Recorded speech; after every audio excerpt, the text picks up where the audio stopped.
오늘 장의 중심이 될 중요한 이슈엔 전략을 통해 정리해보겠습니다. 야천투자연구소 남인호 소장, 위즈웨이브 이건희 대표, 유진투자증권 김영재 이사, IM증권 이화진 과장과 함께합니다. 어서 오세요.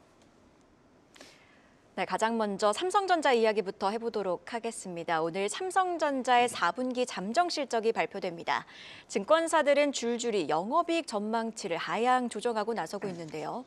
그래도 이미 부진이 예상된 만큼 주가의 추가 하락은 제한적일 것이다. 이런 전망들 나오고 있는데 이건희 대표님 어떻게 보고 계실까요?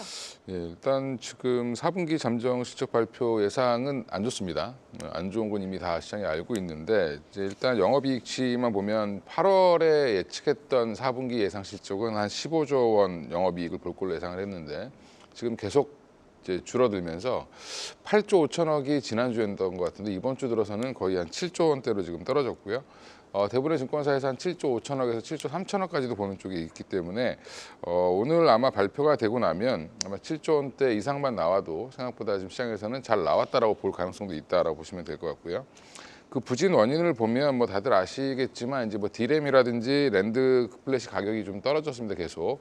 그래서 지금 레거시도 여전히 부진한 상황이고 거기에 지금 휴대폰도 생각보다 잘 안 팔리고 있고요. 거기에 또 디스플레이도 사실은 굉장히 안 팔리고 있습니다. 그래서 여러 사업 부분 전반적으로 좀 안 좋은 데다가 파운드리 사업부도 여전히 적자가 더 커질 걸로 예상을 하고 있고요. 그리고 또 HBM3 관련된 양산도 여전히 지연되고 있는 상황이기 때문에 이런 부분들이 여전히 이제 좀 발목을 잡고 있다라고 생각하시면 될 것 같습니다. 그래서 반도체 사업부가 특히 이제 많이 영업이익이라든지 전망치를 하향 조정했는데 전 사업 부문이 전반적으로 좀 안 좋고 하향세에 있다는 부분이 가장 좀 문제인 것 같고요. 4분기 실적 발표 이후에 이제 추가적인 하락을 그럼 주가가 더 빠질 거냐라는 부분에서는 좀 제한적이다라고 대부분 보고 있습니다. 그 이유는 4분기까지 실적이 안 좋을 거다, 올해 1분기도 안 좋을 거다라는 것들은 아마 지금 다 예측을 해서 주가는 다 반영이 돼 있다라고 보시면 될 것 같고요. 오히려 지금 자사주 매입이라든지 이런 것들을 통해서 바닥을 좀 잡아주고 있기 때문에 주가는 오히려 실적 발표 이후에 반등이 나올 가능성도 좀 높다고 생각하는데 현재 주가가 이제 PBR 기준으로 봤을 때 0.9배 수준으로 있기 때문에 이미 대부분의 악재는 좀 반영이 돼 있다라고 생각하시면 될 것 같습니다. 그리고 이제 그럼 좋아질 일은 뭐가 있냐라고 봤을 때 이 3분기부터 좋아진다라고 업황이 회복될 거라는 기대감을 갖고 있는 쪽도 있고 2분기부터 좋아질 거다라고 기대하는 쪽도 있습니다. 그래서 이미 이제 2분기라든지 3분기 이후에 이제 실적이 좀 돌아설 걸로 예측을 한다라고 봤을 때는 1분기 내에도 반등은 가능하다라고 보시면 되고요. 최근에 또 HBM4 관련돼서 이제 차기 시장에서는 삼성전자가 이제 파운드리를 할 수 있는 베이직 다이를 만들 수 있는 능력이 있기 때문에 그런 부분들에서 HBM4에서는 강점이 있을 거다라는 또 얘기도 나오고 있습니다. 어제 이제 엔비디아의 이제 젠수랑 CEO가 기조연설을 하면서 삼성전자 언급 안 했다고 해서 좀 빠지고, 보시면 RTX의 또 GDDR7이죠. 거기에 또 마이크론을 쓴다고 해서 또 빠졌는데 이런 부분들도 사실은 뭐 그닥 그렇게 큰 영향은 저는 없다라고 보는데 오히려 젠스랑 씨가 어제 또 얘기를 했죠. 삼성전자가 곧 HBM을 잘 개발해서 납품할 거다라고 지금 가능성을 또 언급을 했는데 이런 부분들을 보면 여전히 이제 뭐 성공을 확신한다, 뭐 테스트 중이다라고 얘기했습니다. 근데 이제 이런 부분들은 희망회로를 돌릴 수 있다라는 부분에서는 지금 자리는 제가 볼 때 삼성전자는 적극적으로 좀 매수해 보셔도 괜찮은 자리다라고 개인적으로 말씀드리겠습니다.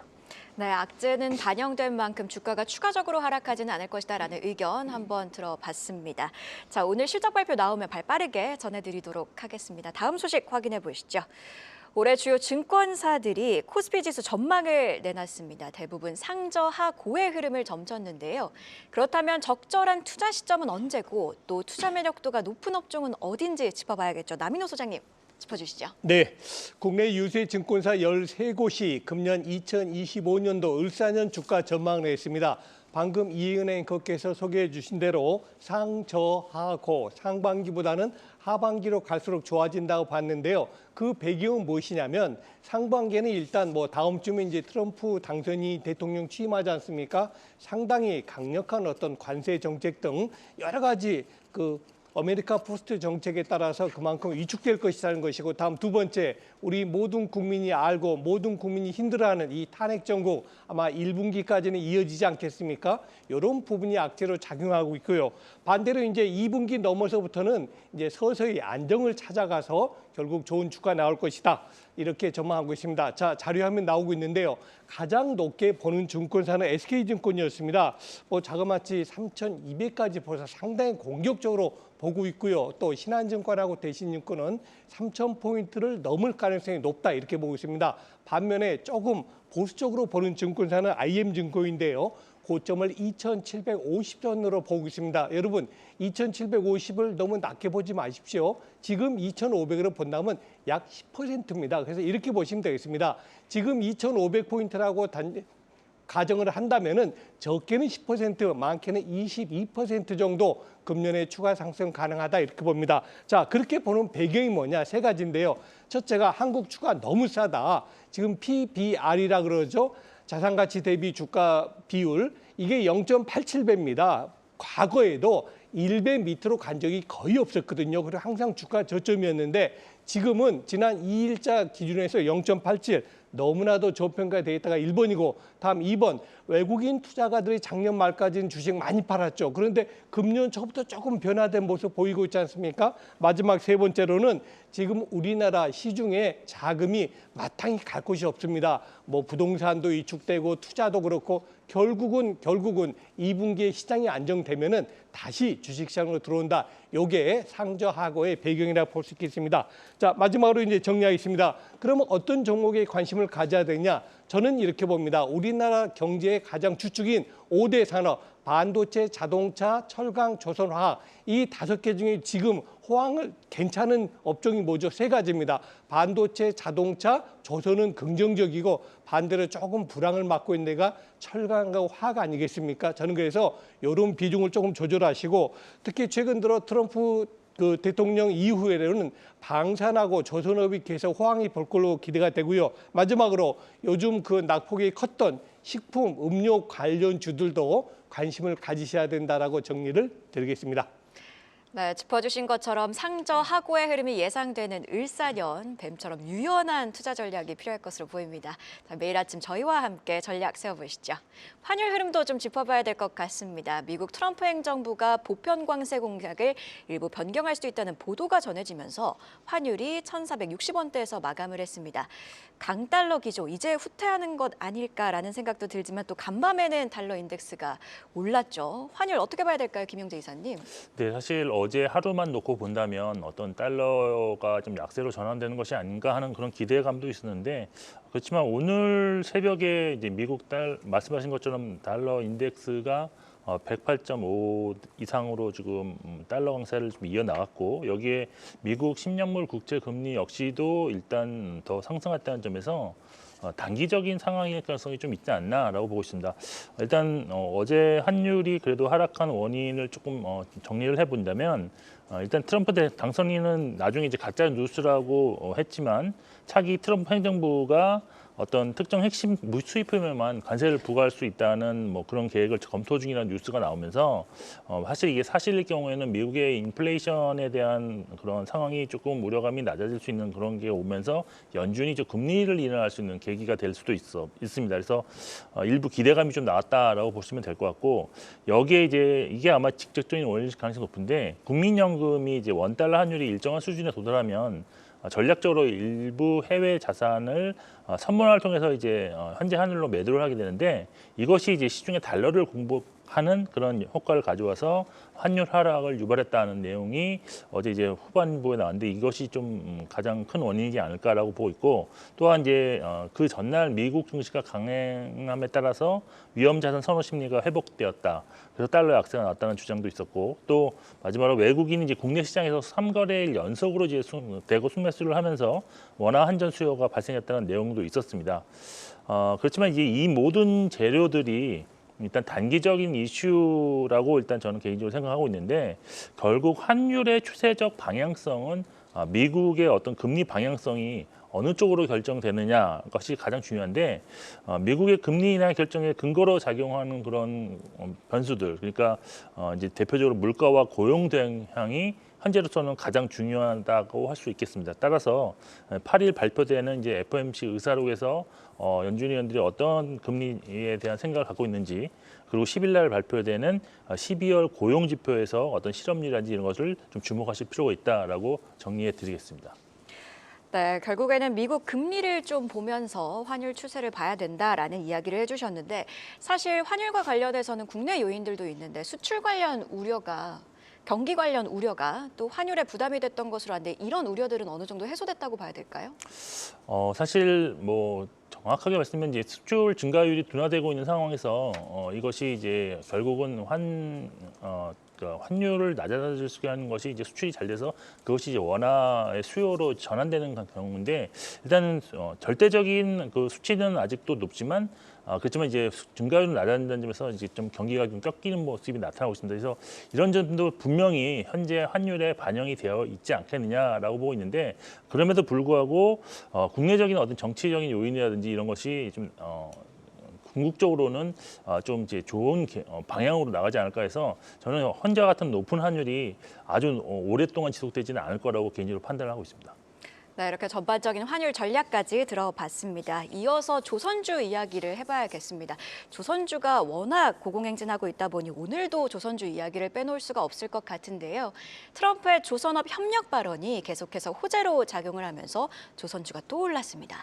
그중에서도 17개월 만에 최고가를 기록한 하나오션의 상승세가 두드러졌는데 추가 상승 여력은 얼마나 남아있다고 보시나요, 이화진 과장님? 네, 또 하나오션은 일단 올해가 좀 굉장히 중요한 해라 좀 생각을 하고 있습니다. 물론 어제 외국인이 그 2,170억 정도 이제 대량 순매수가 일단 들어왔던 거고, 물론 이제 다른 전년도 같은 경우야 다른 경쟁사 대비해서 좀 실적이나 좀 수주에 대한 달성률이 조금 이제 부진한 모습을 보였지만은 올해 같은 경우는 우리가 이제 보통 이제 건조하게 되면 이제 기간이 대략 한 2.5년에서 한 3년 정도 이제 걸리게 됩니다.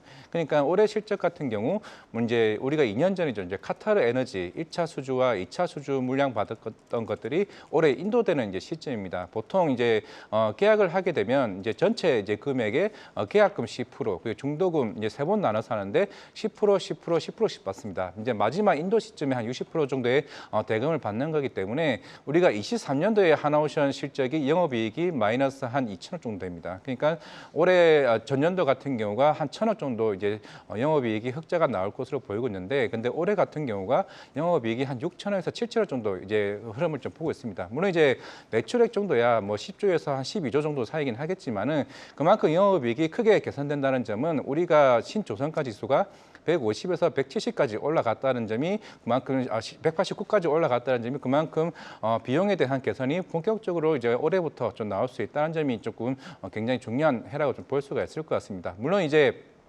그동안 이제 실적은 계속 꾸준히 성장을 할 수는 있겠지만은 이제부터는 수주에 대한 고민이 굉장히 많은 시기입니다. 왜냐하면은 이미 27년까지 수주 잔고는 꽉 차 있는 상황이지만은 이미 카타르 에너지발에서 중국 쪽도 이미 LNG선이 들어갔습니다. 그만큼 이제 26년, 27년이 되면은 중국도 LNG선이 인도 시점이 나오기 때문에 그에 따른 기술력이 얼마만큼 격차가 좁아지냐에 따라서 향후에 수주에 대한 경쟁이 본격화될 것으로 보이고 있는데, 그런데 최근에 미국이 이제 본격적으로 우리나라에 이제 뭐 군함정이나 이제 MRO 사업이나 거기에 이제 LNG선까지 본격적으로 수주를 올해 받을 가능성이 굉장히 높아지기 때문에 그 수주 잔고에 대한 향후에 대한 28년, 29년까지 굉장히 넘어간다라고 하게 되면은 저는 이게 결국에는 슈퍼 사이클에 대한 이슈들이 계속 연속성을 좀 가질 수 있다라 좀 생각을 하고 있습니다. 그런 측면이 올해 뭐 하나오션 같은 경우는 수주와 실적이 동반 상승하는 좀 해라고 좀 생각을 하고 있기 때문에 분명히 이제 트럼프 이제 당선인이 이런 이후에 물론 이제 전년도 MRO 사업 자체가 시장 규모가 한 20조 원 이제 수준이긴 하겠지만은 그만큼 이제 필리 조선소 인수 이후에 우리나라에 대한 수주 모멘텀이 조금 이제 계속 부각되지 않을까 좀 생각을 하고 있습니다. 조선주 같은 경우에는 슈퍼사이클로 이어질 수 있는 호재들이 계속 들려올 것이다 이런 전망 주셨는데요. 그렇다면 조선주 내에서도 조선주를 봐야 될지 아니면 조선 기자재를 좀 더 봐야 될까요? 물론 이제 어제 하나엔진이 한 6천억 정도 이제 대량 공급을 계약을 했습니다. 물론 이제 우리가 2년 전에 이제 현대중공업이 대우조선해양 이제 인수가 이제 불발이 되게 되면서 특히 하나엔진 같은 경우는 삼성중공업 뿐만 아니라 중국 조선 쪽에 대한 영업을 더 역량을 강화시키게 되면서 어제 같은 대량 수주 모멘텀이 나왔다는 건데 그만큼 이제 향후에 IMO 이제 규제가 더 강화될 것으로 보이고 있기 때문에 그만큼 DFU 엔진과 같은 친환경 엔진의 수요가 더 강하게 좀 나올 것으로 보이고 있습니다. 그런 측면에서는 일단은 기자재, 하나엔진 같은 경우는 앞으로 이런 수주 모멘텀이 계속 꾸준히 좀 나올 수 있다는 측면이 있기 때문에 그만큼 실적 모멘텀이 더 부각될 수 있다는 점을 봤을 때는 물론 이제 최근에 조선 3사들이 강한 상승 흐름도 보여왔었지만은 물론 그런 실적에 대한 이제 그런 헤비테일 방식이 아니라 엔진 같은 경우는 빠르게 실적을 더 강화시킬 수 있는 측면이 있기 때문에 뭐 하나엔진도 마찬가지겠지만은 어제 시간에 다니까 같이 움직였던 뭐 HD 현대, 마린 엔진 같은 경우도 좀 부각되지 않을까 좀 생각을 하고 있습니다. 네, 엔진주도 함께 같이 봐도 좋다라는 의견까지 들어봤습니다. 이어서 오늘 아침에 나온 가장 빠른 리포트 확인해보고 오시죠. 박정원 캐스터가 준비했습니다. 네, 오늘 아침에 나온 리포트 확인해보는 가장 빠른 리포트앤 공시 시간입니다.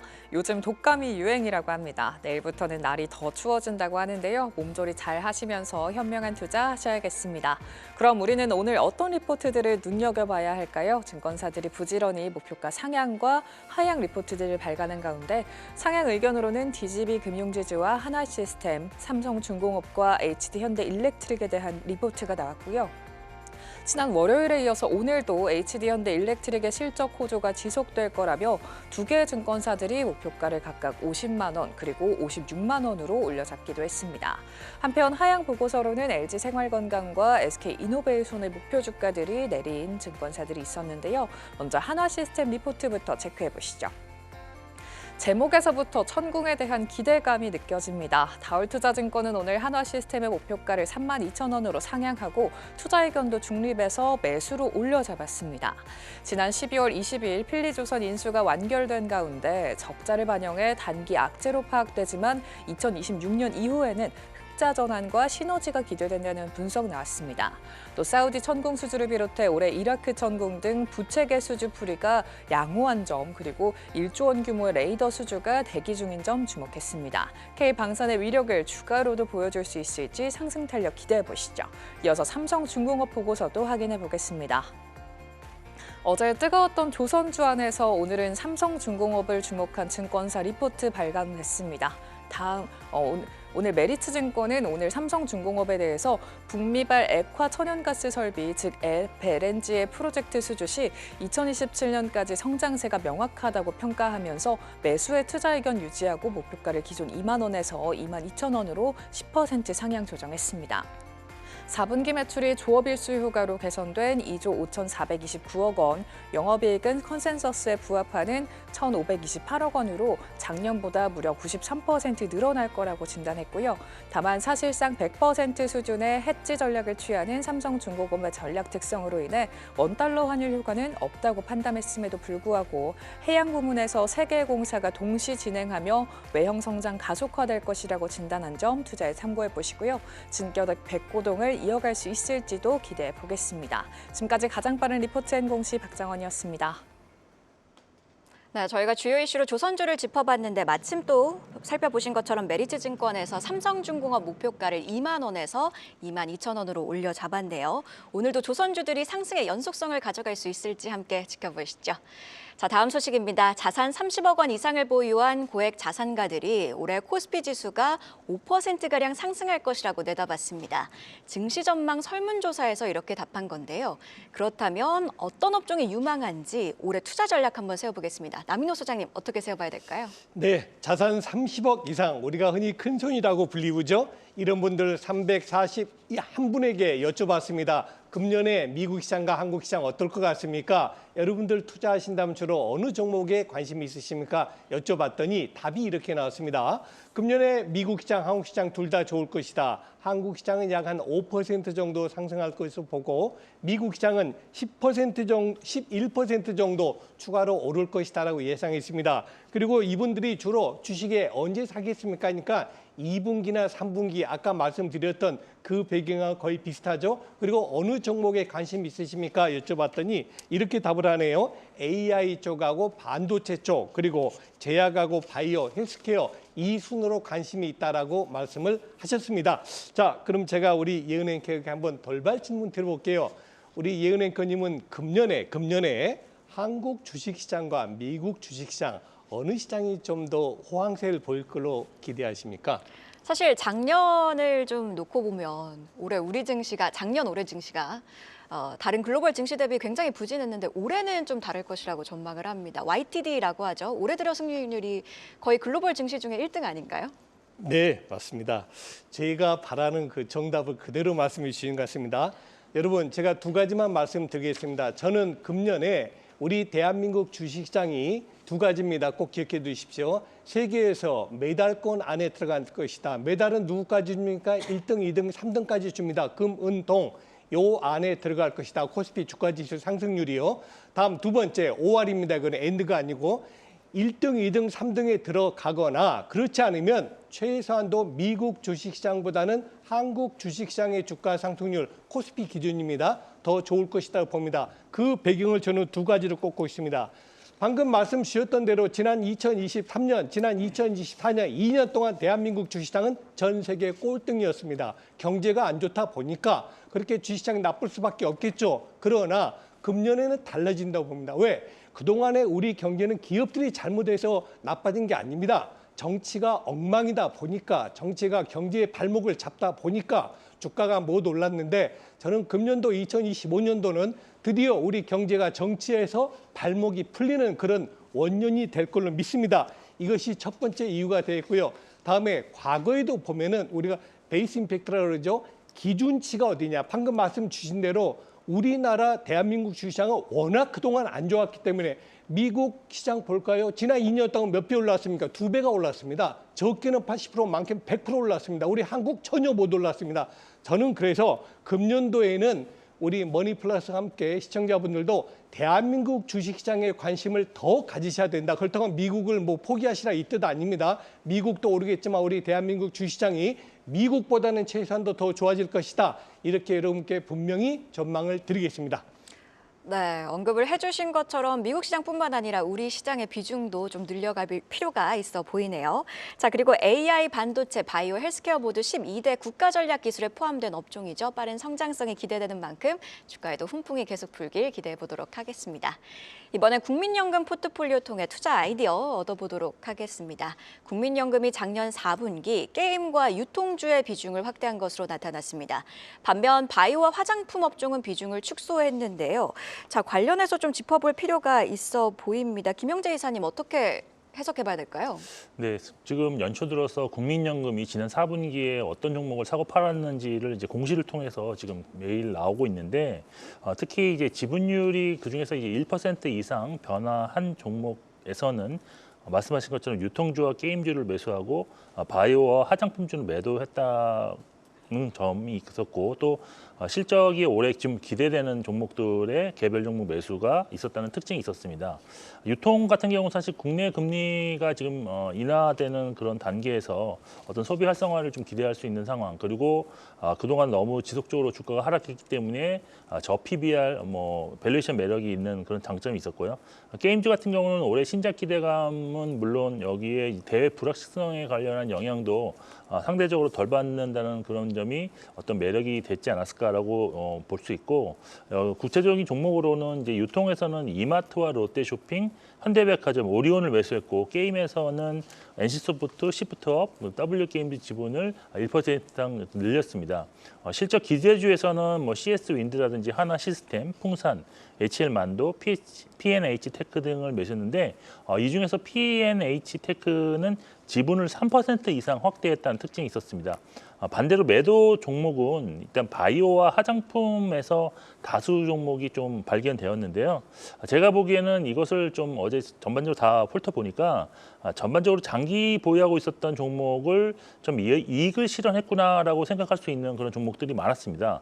예를 들어서 매도 종목 중에 리가켄 바이오가 있었는데 지분율이 이제 4.05%로 낮아졌습니다. 근데 최초 5% 지분 신고 시점이 2021년 7월이었는데 당시 주가는 6만 원대였고 있고 그리고 지분 축소 기준 시점 주가는 13만 원대였다는 점에서 이익 실현했다라고 보시면 될 것 같고요.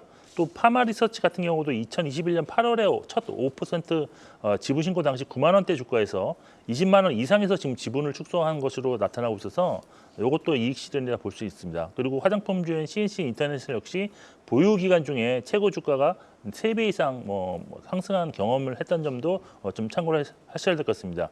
일단 투자 전략 측면에서 지금 보게 되면 지난해 국민연금의 수익률이 전체 시장을 크게 좀 앞섰다는 점과 또 장기적 관점에서 유망 종목을 매수한다는 점에서 이런 점을 좀 활용할 필요가 있다고 보고 있는데요. 특히 5% 신규로 지분 공시를 한 종목, 그리고 지난 4분기에 2% 이상 지분을 확대한 종목은 좀 관심을 가질 필요가 있다라고 저는 개인적으로 판단하고 있습니다. 신규 5% 신고 종목으로 대표적으로 산일전기, 카카오페이, LS 에코에너지가 있었고요. 그리고 4분기 2% 이상 지분을 확대한 종목에는 이마트와 코스맥스가 있었다는 점도 참고하시면 좋겠습니다. 네, 이렇게 국민연금 포트폴리오 확인해 봤습니다. 바로 이어서 오늘장 섹터 전략 이어가도록 하겠습니다. 섹터 전략 이건희 대표님께서 제약바이오 업종 가지고 오셨는데요. 다음 주에 JP모간 헬스케어 컨퍼런스가 예정되어 있습니다. 어떤 투자 포인트 짚어봐야 될까요? 일단 기존에 이제 JP모건 헬스케어가 열리면 이제 참여 기업들 중심으로 이제 많은 이제 주가가 관심이 있는데 이제 이번에도 참여 기업들 보니까 바닥권에 있던 종목들이 조금 움직임이 좀 생기기 시작하고는 있습니다. 그러니까 다음 주 1월 13일부터 16일까지 미국 샌프란시스코에서 이제 개최가 되는데 이번이 43회고요. 한 550개 업체가 참여를 하고 인원은 한 8,000명 이상 올 걸로 지금 예상을 하는데 이번 행사의 키워드를 보시면 이제 흐름을 아실 수 있을 것 같습니다. 트럼프 2기 행정부 헬스케어 정책에 대해서 좀 논의를 할 것 같고요. 그다음에 비만 치료제 관련돼서 GLP-1 관련된 발표들이 좀 많을 걸로 보고 있고 바이오파마 인수합병 M&A 쪽이 좀 다시 또 이슈가 될 것 같고요. 그다음에 여전히 또 이쪽도 바이오 헬스케어도 인공지능 관련된 AI 관련된 섹터도 좀 부각이 될 것 같습니다. 또 하나 그럼 지금 항암제에서 가장 핫한 ADC 관련된 항체 약물 접합 제조 ADC 관련된 것들도 굉장히 지금 핫한 이슈로 좀 다뤄질 걸로 보이고 있는데요.